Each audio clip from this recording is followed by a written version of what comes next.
Oke guys, assalamualaikum warahmatullahi wabarakatuh. Welcome back to my channel. Apa kabar kalian semua seluruh subscriber setia yang hari ini masih terus mensupport dan memberikan dukungan sehingga kita tetap bersemangat untuk memberikan motivasi dan solusi atas masalah.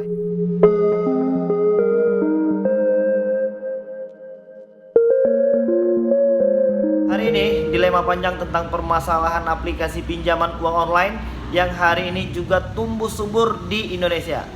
Dan hari ini korbannya masih terus-terusan bertambah, diakibatkan dari ketidakpahaman masyarakat tentang efek negatif penggunaan aplikasi pinjaman uang online.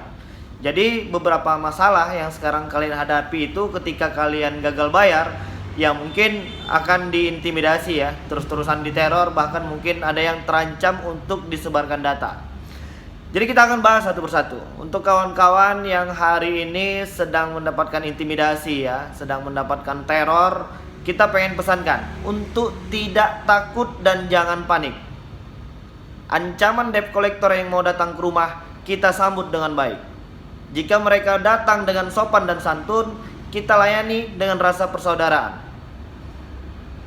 Itu yang pertama, ketika kalian ketakutan akan ancaman debt collector yang datang ke rumah. Beberapa hari terakhir mungkin kalian juga melihat beberapa informasi ya tentang debt collector lapangan yang digebukin lalu motornya dibuang ke kali. Mungkin kalian melihat berita itu 4 atau 5 hari yang lalu. Ini merupakan sebuah masalah ya, masalah sosial baru. Jadi hari ini masyarakat itu sudah bosan terus-terusan diintimidasi sama debt collector. Kejadian 3 hari yang lalu tentang debt collector yang dihajar massa dan motornya dibuang ke kali, itu merupakan titik jenuh tertinggi ketika masyarakat sudah benar-benar bosan, diancam, diintimidasi, diteror, dan hal ini akan berimbas sama debt collector aplikasi pinjaman uang online. Dan kejadian ini akan membuat resah sang debt collector.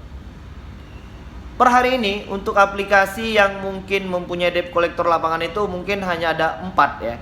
Yang kita tahu hari ini ada aplikasi Akulaku, Kredivo, Kredit Pintar, sama Indodana. Yang baru-barusan ini juga yang sesuai dengan pengalaman kawan-kawan, untuk di aplikasi Kredit Pintar itu debt collectornya datang ke rumah. Dan sejauh komentar yang kita baca ada 5 atau 6 komentar, itu mereka datang dengan sopan, dengan baik, dengan ramah.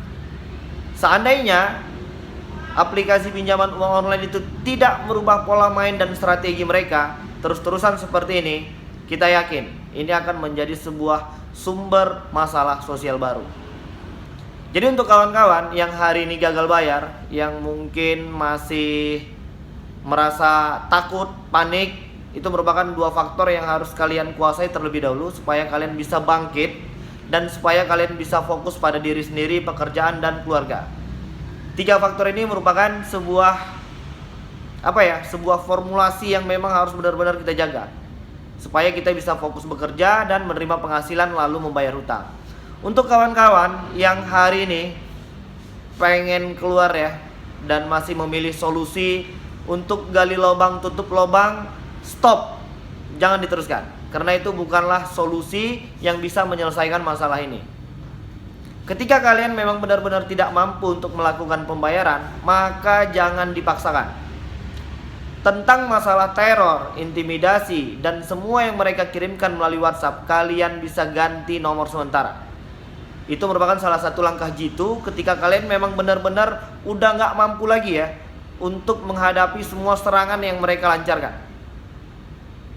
Jadi kalau seandainya hal itu terjadi, kalian bisa memilih untuk tetap tidak panik, jangan takut. Yang kedua, kalian bisa memilih langkah untuk mengganti. Dan yang ketiga, kalian bisa mengambil langkah untuk stop melakukan pembayaran. Jadi jangan dipaksakan. Tentang konsekuensi apa yang harus kita terima ketika kita tidak mampu untuk melakukan pembayaran, tidak ada konsekuensi yang harus ditakutkan di situ. Resiko tertinggi dari gagal bayar aplikasi pinjaman uang online itu adalah slik OJK. Jadi per hari ini masih banyak teman-teman kita itu tentang khawatir ya tentang debt collector datang ke rumah atau enggak, untuk di daerah ini aman atau enggak, tidak ada masalah. Kalau debt collectornya datang dengan baik, sopan dan santun, kita layani. Tapi ketika mereka buat ribut di rumah kita, silakan langsung teriakin aja sekalian jadi maling, biar rame orang sekampung. Dan untuk debt collector yang datang ke rumah itu harus mempunyai 4 unsur. Yang pertama itu mereka harus mempunyai ID card pekerjaan. Yang kedua tanda pengenal. Yang ketiga itu adalah surat penugasan. Yang keempat adalah surat kuasa hukum penagihan hutang. Ketika mereka tidak bisa menunjukkan 4 unsur yang harus mereka miliki, maka mereka wajib kita curigai bahwasannya mereka debt collector yang tidak resmi dari aplikasi tersebut. Ketika mereka bisa menunjukkan 4 unsur itu, maka layanilah mereka dengan baik ketika mereka datang dengan sopan. Terus untuk kawan-kawan yang hari ini sedang disebar data, kalian nggak perlu panik, buangkan rasa malu, karena hari ini ada ribuan orang, bahkan puluhan ribu orang yang sudah gagal bayar dan mengalami masalah yang serupa. Persoalan sebar data ini sudah tidak lagi menjadi hal yang tabu. Dan efek dari strategi aplikasi pinjaman uang online tentang sebar data ini, maka nanti semua masyarakat akan tahu, akan paham. Dan aplikasi pinjaman uang online yang terus-terusan memakai strategi lama mereka, itu tidak akan lagi ampuh. Karena orang-orang sudah terbiasa ketika disebar data. Jadi untuk kawan-kawan yang hari ini mengalami sebar data, itu nggak perlu malu ya, nggak perlu gelisah. Kalian bisa memilih langkah-langkah yang mungkin untuk menjawab pertanyaan kawan-kawan yang hari ini mendapatkan pengiriman data tersebut. Kalian bisa konfirmasi ketika kawan-kawan kalian juga menanyakan hal yang serupa. Kalian tinggal pilih langkah untuk jujur dan berterus teranglah bahwasannya kita memang benar ada meminjam uang di aplikasi tersebut, dan ceritakan juga bagaimana kronologinya, berapa biaya bunga yang harus ditambahkan, dan apa saja yang sudah terjadi hari ini. Untuk kawan-kawan yang sedang terfitnah, jangan gelisah, jangan panik, dan buanglah rasa takut yang mungkin hari ini sudah disebarkan data lalu dibuat dengan tulisan-tulisan yang mungkin tidak sopan. Ada yang mungkin difitnah open BO, ada yang katanya sudah mencuri uang perusahaan. Kalian tinggal konfirmasi.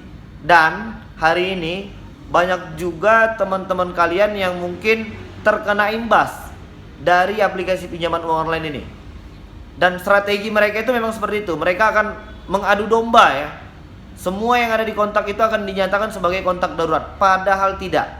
Sama-sama kita ketahui ketika kita ingin melakukan pengajuan pinjaman uang online itu, paling banyak ya untuk di sebuah aplikasi itu hanya ada 4 kontak darurat.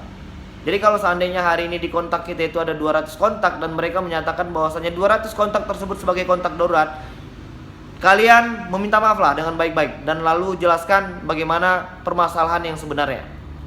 Jadi nanti supaya kawan-kawan yang mungkin mendapatkan foto kalian ketika megang KTP seperti ini bisa menjawab ya, bahkan kasih tahu sama teman-teman yang lain yang hari ini ditelepon sama debt collector yang katanya nama kita dijadikan kontak darurat, agar langsung dilawan saja atau blokir sekalian nomor tersebut.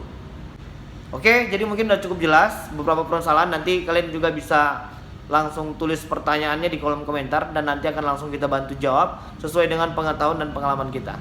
Oke, jadi mungkin itu dulu. Assalamualaikum warahmatullahi wabarakatuh.